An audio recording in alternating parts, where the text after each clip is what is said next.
Dia 15 de julho de 1976 foi um dia em que uma cidade pequenininha lá na Califórnia, nos Estados Unidos, passou a ser conhecida em todo o país e também, né, por que não, em outros lugares do mundo. O que aconteceu lá podia ter um desfecho bem diferente. Sexta estranha com gente esquisita. Olá, pessoal, estranhos, estranhas queridas, tudo bem com vocês? Sejam bem-vindos aqui no canal, onde contamos casos estranhos algumas vezes por semana, né? Quem vos fala, Thaís Rory, estranha também, por que não? Eu adoro ser chamada de estranha, gente, pois é. Seguinte, essa história eu conheci recentemente, e aí eu fiquei obcecada por ela, aí eu assisti tudo o que eu podia assistir, principalmente porque ela me fez lembrar de um filme que eu assistia muito na minha infância. Então não tinha como eu não falar aqui pra vocês essa história. O documentário que eu me baseei, o que eu vou falar pra vocês, eu vou deixar o link aí depois no final pra vocês, porque se vocês quiserem lá conhecer essas pessoas como estão hoje, falando do que aconteceu com elas, a emoção que eles passam, né, que realmente a gente verifica quando assiste, é diferente de eu vir aqui e contar pra vocês. Então eu achei super necessário fazer isso. É uma história que, pelo que eu vi depois, tá? Porque eu procurei tudo isso antes desse caso, antes de procurar no YouTube, pelo menos no YouTube nacional, né? Eu acabei vendo que muitos canais nacionais fizeram. Então pode ser que muitos de vocês conheçam essa história. Eu não assisti o conteúdo dos meus colegas, porém, como eu assisti esse documentário mais recente, então acredito que eu vou trazer, não de repente coisas novas, porém coisas um pouco mais detalhadas, tá? Então vamos lá, que hoje o caso é do sequestro do ônibus escolar de Chowchilla.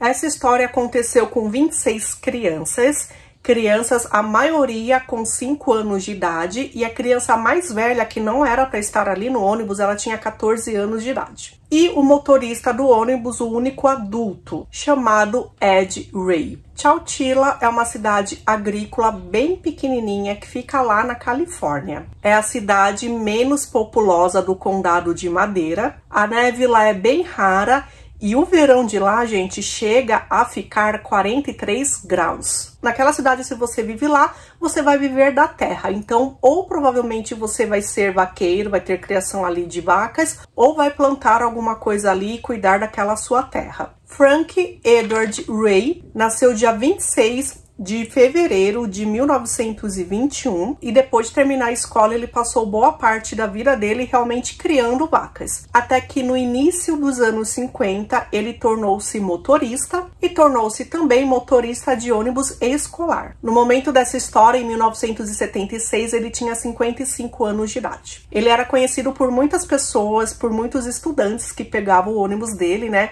porque ele era sempre muito divertido, muito alegre, então as crianças gostavam bastante dele. Então, nessa época, lá nos Estados Unidos, é uma época de férias escolares. As crianças, então, tinham ido para uma piscina pública para ficarem um dia lá curtindo, né, esse dia de verão, lá é verão nessa época, e aí chegou o momento, então, deles voltarem para casa. Michael Marshall tinha 14 anos de idade naquela época, ele não ia para a escola de ônibus, ele não voltava para a escola de ônibus, e ele nunca pegou um ônibus na vida dele. Só que naquele dia lá, por algum motivo, não tinha como a mãe buscá-lo, não tinha como ele voltar para casa, e os ônibus já estavam todos indo embora, voltando para a cidade. O último ônibus que restava ali era o ônibus que o Ed dirigia.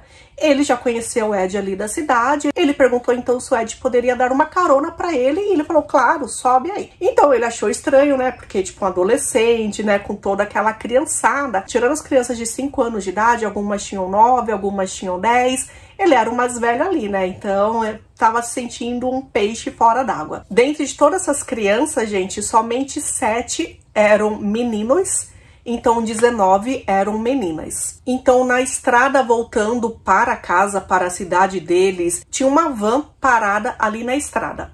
Por causa disso, eles foram obrigados a parar. Assim que o motorista, então, abriu a porta do ônibus, de repente aquela van quebrou, ele poderia oferecer alguma ajuda, né? Um homem mascarado, ele acabou entrando e acabou ali, né, aterrorizando as crianças. Na verdade, ele não estava mascarado. Era 1976, né? Então, naquela época, os ladrões, aparentemente, eles usavam meia calça na cabeça. Igual a gente vê lá nos episódios do Chaves, por exemplo, né? esse homem ele estava assim. Michael, como era mais velho, ele viu que aquilo não era um bom sinal. Esse homem então estava armado com uma espingarda, apontou ali para as crianças e falou para todo mundo ir para trás do ônibus. Um menininho lá, achando que aquilo era brincadeira, pulou e falou assim, ah, você vai fazer o quê? Vai atirar na gente? Só que aí entrou um outro homem também, e aí esse menininho percebeu que não era brincadeira, né? Então todos foram para o fundo do ônibus, inclusive Michael, inclusive Ed, o motorista. Esse homem aí mascarado, né? Vou falar mascarado, porém vocês sabem como que é. Lembrando que os 3 homens envolvidos, os 3 estavam com meia calça, meia nylon, cobrindo a cabeça deles. Esse outro homem que entrou depois começou a dirigir o ônibus. O primeiro homem que entrou sentou-se, ficou apontando, né, a arma o tempo todo para o Michael. Como o Michael era o maior ali, né, das crianças, podia realmente ter achado que talvez Michael pudesse reagir. Então, diretamente ele ficou mostrando a arma para ele. E aí a van tinha um terceiro homem e ficou claro para eles que a van estava atrás do ônibus, né? Então, para onde eles estavam indo, não sabiam. Gente, eles ficaram horas e horas dirigindo. Então, eventualmente, o ônibus saiu da estrada e era um local ali que tinha plantação de bambus. Então, aquela plantação era bem alta e daria para esconder o ônibus lá. Eles encostaram ali perto de um rio, era um rio pequenininho, e logo em seguida uma van encostou. E eles viram que tinha uma segunda van atrás. Eles encostaram a primeira van bem perto ali, bem encostado na porta do ônibus, e falaram então para as crianças saírem do ônibus e entrarem ali na van. De uma forma, gente, que elas não pisariam no chão, então não ficariam pegadas, né? Ninguém saberia para onde elas iam ou o que aconteceu, né? Que de repente elas entraram ali numa van. Bom, as crianças estavam assustadas, então Ed, ele foi o primeiro a ser levado para essa van, com algumas crianças.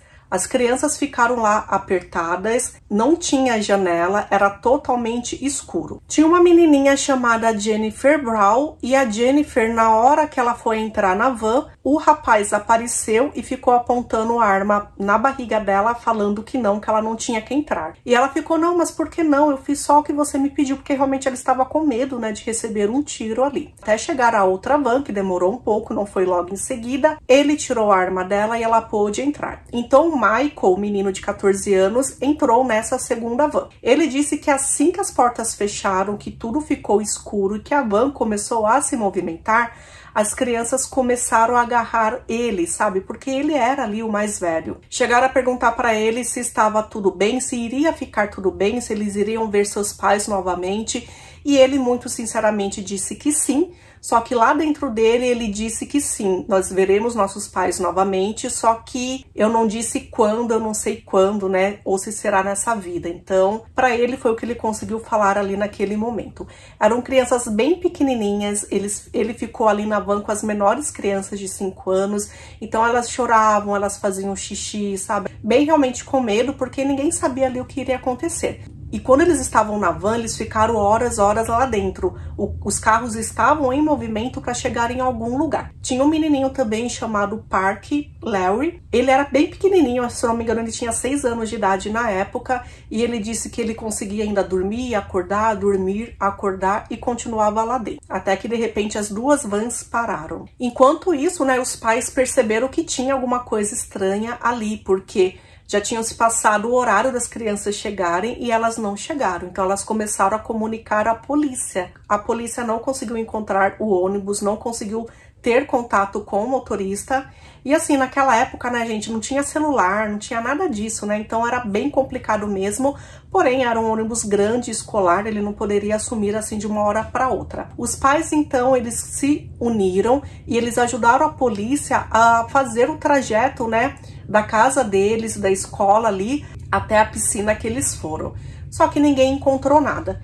Por causa disso, foi dada a notícia que o ônibus escolar tinha desaparecido, inclusive o telefone ali de todo o estado parou de funcionar. A real é que ficou congestionada, então as pessoas não conseguiam fazer as ligações. O xerife da cidade, ele disse que não dava para ele cuidar daquilo sozinho, então ele ligou pro governador e pediu ajuda do governador. Então o governador mandou a equipe do FBI para lá. Jennifer Brown, de 9 anos, era uma menininha também, que ela estava ali sempre dando apoio para os outros amiguinhos. Ela não sabia para onde eles estavam indo, se eles estavam na montanha, se eles estavam no deserto, se eles estavam ainda na Califórnia ou em outro estado, realmente não tinha como eles saberem de nada. Até que as vans pararam. A primeira van foi aberta, então eles tiraram Ed e depois começaram a tirar as crianças. Então eles pegavam uma pessoa, fechavam a porta da van e ficava ali um tempo sem ninguém ter notícia de nada. Até que novamente eles voltavam, abriam a porta, pegavam uma outra criança e iam fazendo esse mesmo sistema de forma assim que ficou bem demorado. E tinha assim muito pavor, porque as crianças que ficavam dentro da van não sabiam o que estava acontecendo com as outras crianças. Jodie Heffington, uma menina de 10 anos de idade, ela era bem grande para a idade de 10 anos, que a gente consegue aí ver nas fotos. E quando chegou a vez dela, né, de sair, né, da van, perguntaram para ela qual era o nome dela. E aí, né, ela já estava cansada, estava de saco cheio, e ela virou e disse que o nome dela era Pudim Tang. Viraram para ela e falaram assim: realmente, você quer falar que seu nome é esse? Você pode nunca mais ver seu pai e sua mãe.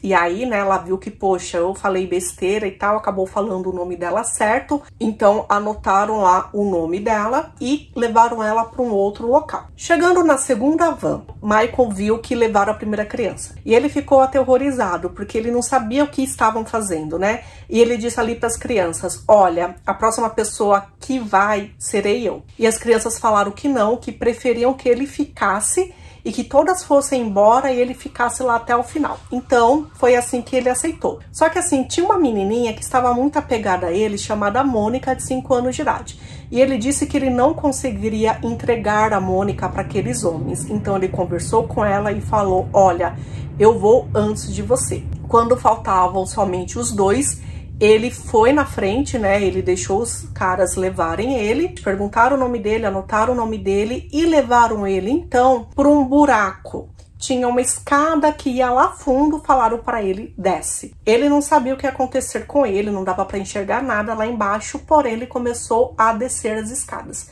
Quando ele começou a descer as escadas, ele escutou as outras crianças: gente, é o Mike, e começaram, né, a chamá-lo.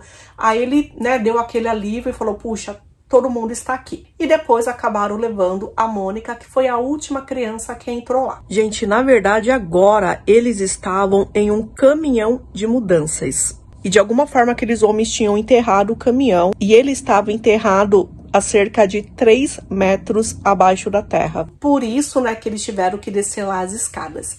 E aí tinham alguns colchões, tinha uma pouca quantidade de comida, de água, tinha papel higiênico, fizeram uns 2 buracos ali, que queriam mantê-los vivos, né, pelo menos por algum tempo. E também tinha um ventilador, alguma ventilação, eles escutavam um barulho e sentiam sim que via uma ventilação aí de algum lugar. Quando todas as crianças estavam lá dentro, eles fecharam então aquele buraco e aí ficou tudo escuro lá dentro. E aí, pelo barulho que eles escutaram, eles perceberam que estavam jogando terra, realmente para esconder onde eles estavam. Então, sim, eles estavam sendo enterrados vivos. Logo depois, então, né, que eles não escutaram mais barulho de nada, as crianças começaram a chorar, todo mundo chorou, o próprio Michael começou a chorar. Ele disse que ele lembrou da mãe dele, da forma que ele não se despediu direito da mãe dele, sabe? E aquilo lá foi horrível. Ed, então, ele falou para as crianças: olha, vamos descansar e daqui a pouco a gente verifica o que a gente vai fazer. Então, eles dormiram, depois eles acordaram, então eles comeram o que tinham, beberam o que tinham, só que aí depois acabou, né? E aí nisso eles viram que eles tinham que dar um jeito aí de lutar pela própria vida. Tinha um menininho lá que ele começou a chutar ao redor ali, né, de onde ele estava. Então ele começou a chutar toda a lataria, o que isso foi muito ruim porque começou a cair terra lá de cima, então meio que estava se desfazendo. Depois, né, quando parou, eles viram que eles tinham que tentar fugir. Enquanto isso, o FBI estava procurando as crianças e com a ajuda do helicóptero, somente através do helicóptero, eles conseguiram localizar o ônibus. Realmente, né, ele estava escondido lá pelos bambus, só que quando chegaram lá, viram que ninguém estava lá, nem as crianças, nem o motorista. Eles perceberam realmente que não havia pegadas no chão, então imaginaram que as crianças tinham sido levadas para outro carro. Então, orientados sempre pelo Ed e pelo Michael, eles pegaram todos os colchões que tinham lá, colocaram um em cima do outro para que ficassem mais perto, né, de ficarem ali onde tinha a saída, né? Todas as crianças subiram e todas as crianças tentaram fazer força, só que assim, elas não conseguiram. Quando foi a vez do Michael, ele disse que ele fez muita força e as crianças começaram a gritar: ah, legal, tá se movendo, tá se movendo. E para ele não estava, porque era muita força que ele fazia, ele disse que ele não sentia. Só que como falaram que estava se movendo, ele conseguiu assim juntar forças, sei lá da onde, e fazer, né, mais força, até que ele conseguiu realmente mover aquela tampa e caiu terra onde eles estavam, caíram 2 baterias de ônibus e ele iria então escalar aquele buraco. Realmente, ele chegou em um lugar, só que ele percebeu que onde eles estavam tinham feito caixas ali ao redor, né? Na verdade, tinham feito uma única caixa que cobriu o buraco que ele estava. Então, ele tinha que dar um jeito de destruir a caixa, basicamente continuar cavando, né, até sair dali. E foi isso que ele fez. Gente, ele ficou muito tempo lá cavando. As crianças e Ed perceberam, né, que ele estava exausto. Ele continuou cavando até chegar à exaustão. E quando ele percebeu que já estava exausto, mesmo assim ele sabia que tinha que continuar e continuou cavando. Depois ali de um tempo, né, não se sabem quanto, gente, só que na verdade demorou umas 12 horas para eles chegarem até ali onde eles estavam. E lá dentro do caminhão de mudanças, eles ficaram 16 horas. Até que Michael conseguiu ver uma luz, ou seja, ele estava conseguindo cavar para realmente saírem dali.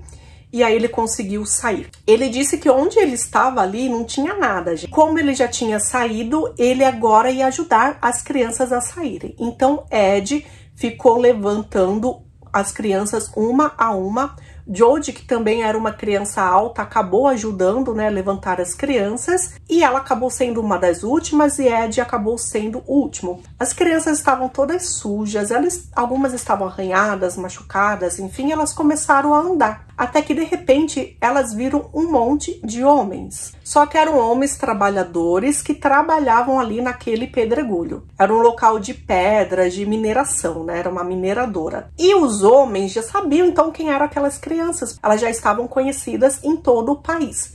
Eles chamaram então a polícia. E aí, gente, se tratando de crianças, né? A meu ver, faltou muita delicadeza nisso, porque eles pegaram todas aquelas pessoas, pegaram um ônibus lá da empresa Greyhound e colocaram essas pessoas dentro de um ônibus. Eles até fizeram uma piada, tipo, nossa, a gente saiu de um ônibus, a gente vai para outro ônibus agora? Pois é, né? E aí eles foram levados não diretamente para suas famílias, eles foram lá para uma prisão, que era um local que dava para entrevistar todos eles.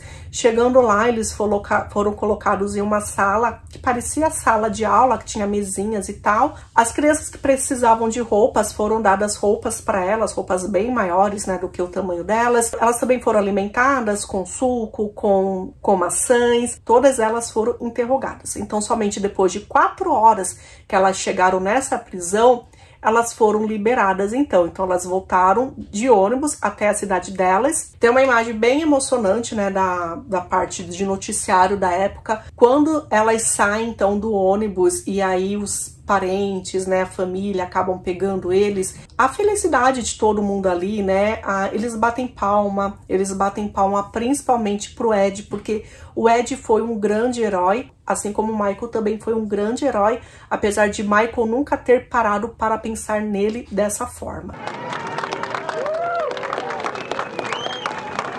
Então, todos aqueles pais que estavam angustiados, agora eles estavam com o coração um pouquinho mais quente, né? Porque todos os seus filhos estavam salvos. Gente, mas quem poderia então ter feito isso? Era alguém que tinha então que ter a chave da pedreira, porque, gente, eles enterraram um ônibus. Então precisava ser alguém que tivesse esse acesso, né, que ninguém percebesse que estavam lá enterrando um ônibus. E aí o primeiro suspeito então foi um homem de 24 anos de idade chamado Frederick Newhall Woods, ou Fred. Ele era simplesmente o filho do dono da pedreira. E revistando ali a casa dele, encontraram realmente uns papéis onde ele tinha anotado ali o passo a passo do sequestro. Então, sim, ele era o culpado. Outros 2 homens, eles também se tornaram suspeitos. James Schoenfeld e o irmão dele chamado Richard, um de 24 e outro de 22 anos de idade.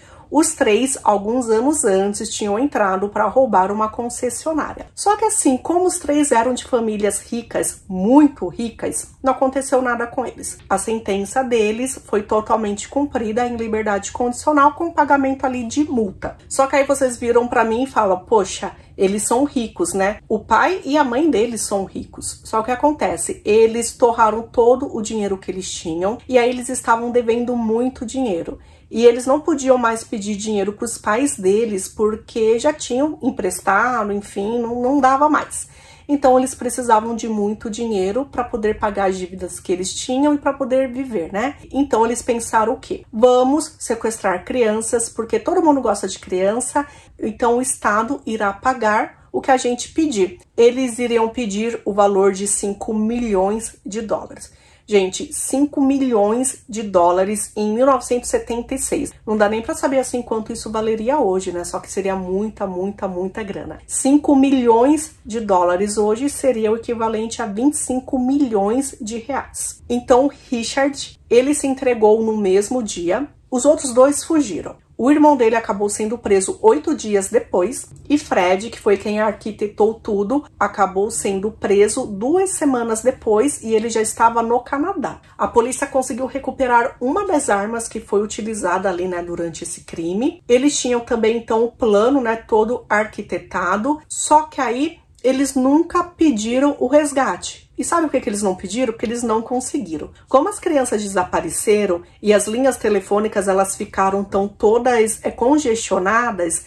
eles nunca conseguiram fazer uma ligação para o governador. Então esse resgate nunca chegou a ser pedido. Bom, com todas essas evidências, os 3, orientados, né, por advogados bons, eles resolveram se considerar culpado, só que culpado assim de sequestro. Eles não se consideravam culpados de ter machucado as crianças, né?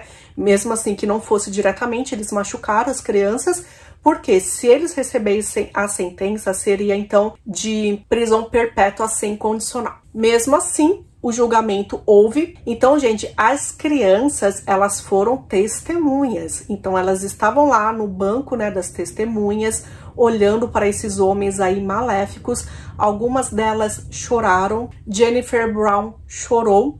E aí ela teve autorização, então, do pai ir lá e ficar ao lado dela. Então, ela se sentiu mais confiante e conseguiu falar. Ela deu uma entrevista depois e ela estava mascando chiclete. E ela disse que durante todo o tempo que ela estava ali no banco das testemunhas, a vontade que ela tinha era cuspir aquele chiclete no rosto daqueles homens. E aí eles foram considerados culpados de tudo. E aí eles receberam a prisão perpétua sem direito a condicional. O que foi um alívio assim para todo mundo, né? Só que esse alívio durou pouco, durou somente 2 anos.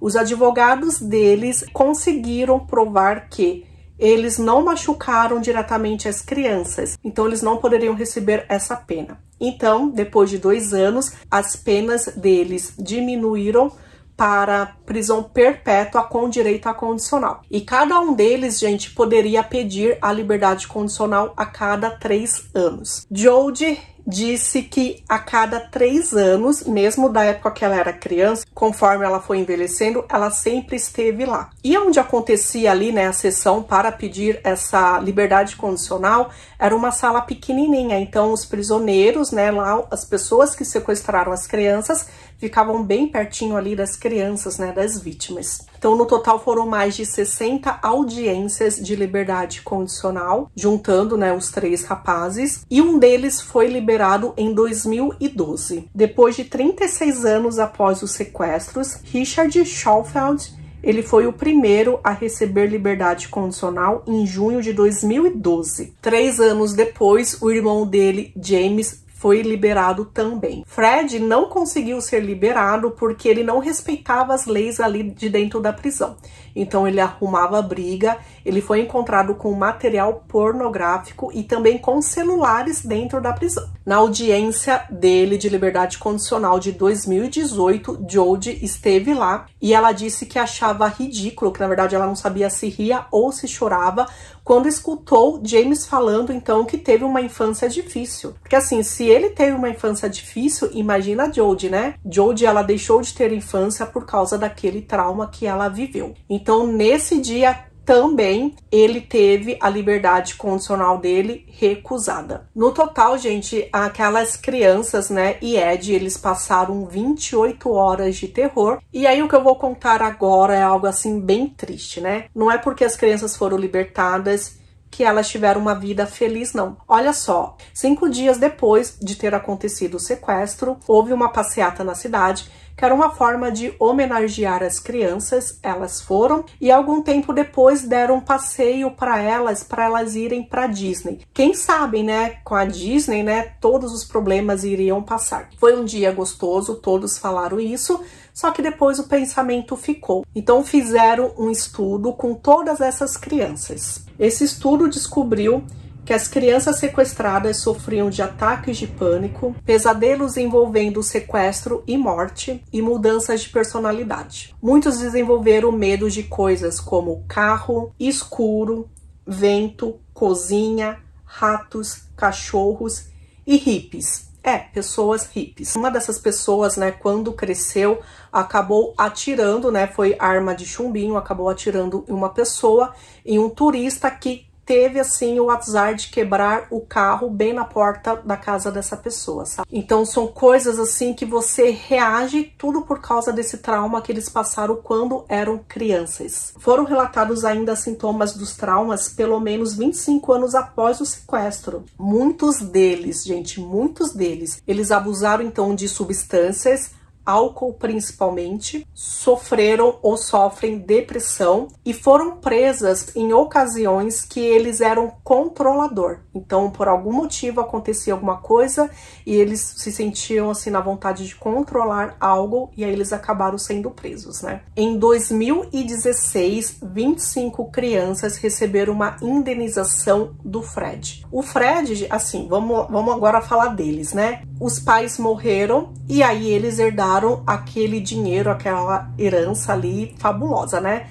Só eram duas famílias muito ricas. E o Fred, lembra que eu falei que ele foi pego várias vezes com o celular dentro da prisão? Ele mesmo preso, ele que cuidava dos negócios. Então ele cuidava da pedreira, da mineração, ele tinha negócios de lojas que vendiam carros.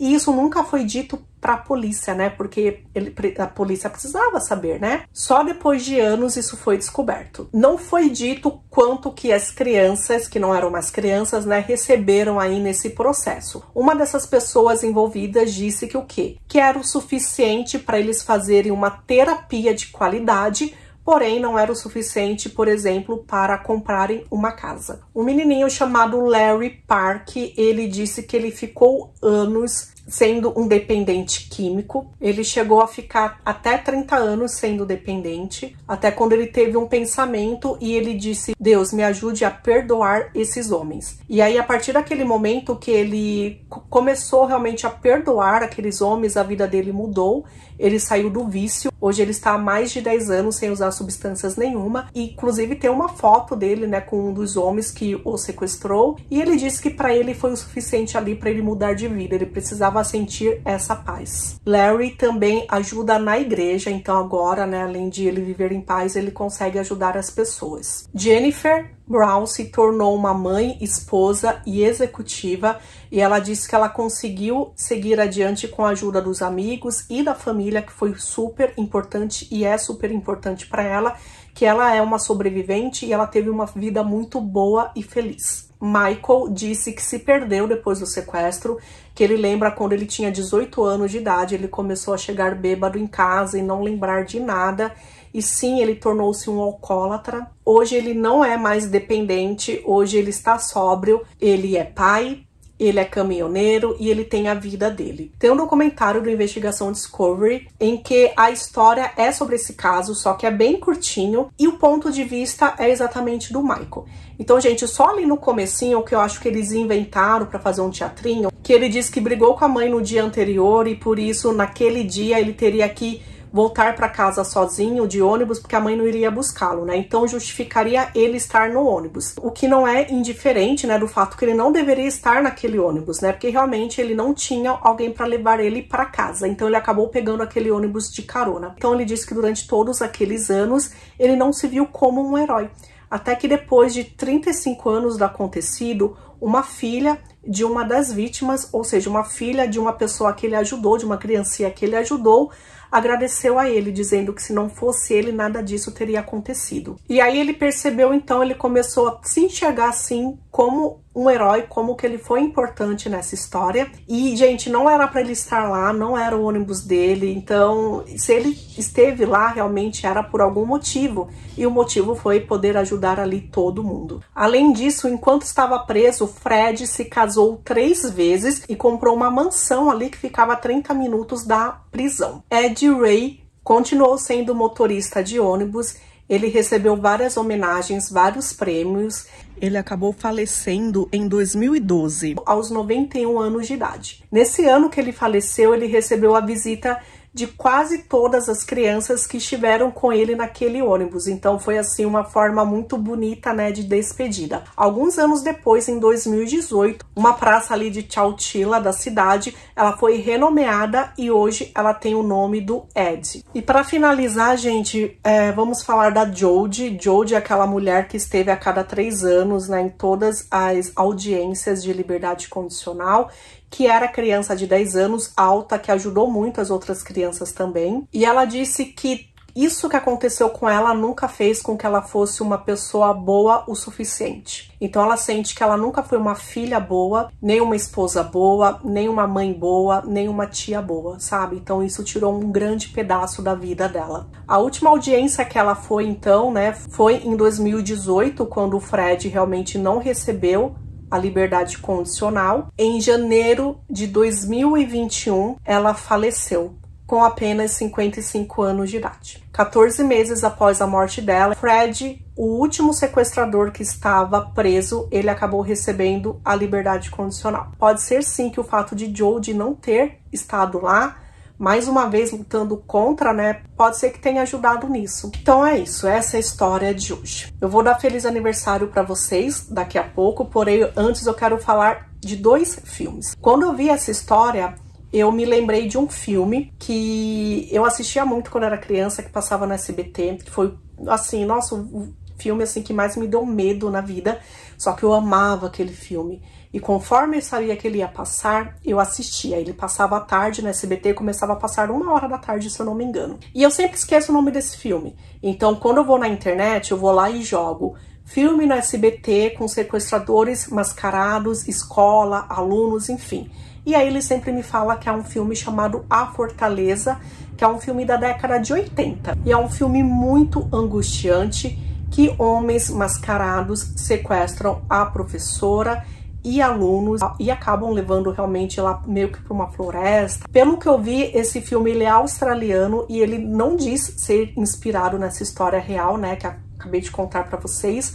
Só que é a história assim mais aterrorizante que eu já assisti e que eu tô até com vontade de assistir de novo. Eu achei ela aqui no YouTube, vou deixar aqui pra vocês assistirem com a mesma dublagem lá da época que eu assistia quando eu era criança. Tem um filme de 1993, que sim, ele foi baseado nessa história. Tem também aqui no YouTube que eu encontrei, eu também não assisti. Ele está em inglês, com legenda em alemão, porém, né, dá pra gente usar lá a configuração e colocar a legenda dele em português. Então, caso vocês queiram assistir ou só ver por cima, eu vou deixar aqui pra vocês. O nome do episódio que tem no Investigação Discovery, eu vou deixar também aqui pra vocês no comentário fixado. É do programa chamado Reféns. Se eu não me engano, é a 2ª temporada, 7º episódio. Eu não tenho certeza, vou deixar certinho aqui anotado. E para quem quiser assistir de onde eu peguei, né, a entrevista com essas pessoas, que é bem emocionante, É um programa do 48 horas que tem lá nos Estados Unidos, aqui no Brasil não passa em lugar nenhum. Vou deixar aqui para vocês também, tá bom? Então vamos de aniversariantes e a gente se vê num próximo caso, tá? Tchau, tchau! E agora, pessoal, começando mais uma semana, vamos para os aniversariantes próximos. Só que antes, né, vamos para os que eu deixei passar. Então, dia 1º de maio foi aniversário da Patrícia Araújo e da Laurici, que é irmã da Cidinha Lima. Dia 2 de maio, parabéns foi para Luana Maria, Paola Rosa dos Passos e Ana Caroline. Dia 3 de maio, aniversário foi da Fernanda Paula. Parabéns, Fernanda. E dia 4 de maio, Maria Isabel Moreira, que é de Pouso Alegre, Minas Gerais. E dia 5 de maio, parabéns é da Branca Santos. Parabéns para vocês que foram aniversariantes atrasados. Peço desculpas por não ter dito antes e algumas pessoas só me passaram aniversário depois do último vídeo, né? Porém, agora vamos para os aniversariantes aí dessa semana a partir de hoje. Então hoje, dia 8 de maio, o aniversário é da Geni Vasconcelos, que está fazendo 70 anos. Olha só que maravilha, parabéns. E também da Verúcia Quintanilha, que está fazendo 42 anos. Dia 9 de maio, parabéns é para Pretinha Lene, então parabéns. Gente, dia 10 de maio, né? Quanta pessoa legal faz aniversário dia 10 de maio. Primeiro aniversário vai para minha mãezinha, que faz aniversário, então muito parabéns, mãezinha, obrigada por existir, senão eu não estaria aqui. Feliz aniversário!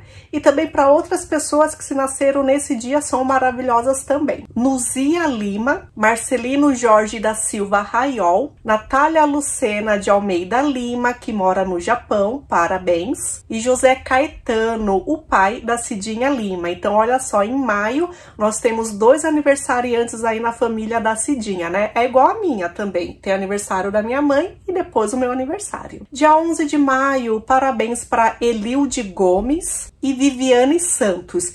E dia 12 de maio, gente, aniversário é do Mad Max. Pois é, eu acho que não é esse nome, porém, me fala aí qual é o seu nome que eu dou um parabéns aí na semana seguinte com o seu nome, tá bom? Pra finalizar, gente, no dia 13 eu não tenho nada anotado aqui na minha agenda, ou eu deixei passar ou vocês não me falaram mesmo, tá? Então, para essas pessoas aí que eu acabei de falar, parabéns para vocês, que tenham um ótimo ciclo aí, né, com essa nova idade aí maravilhosa, independente da idade, se é no início, no meio, se é uma idade mais experiente, o importante é que a experiência da vida é única. Então, parabéns!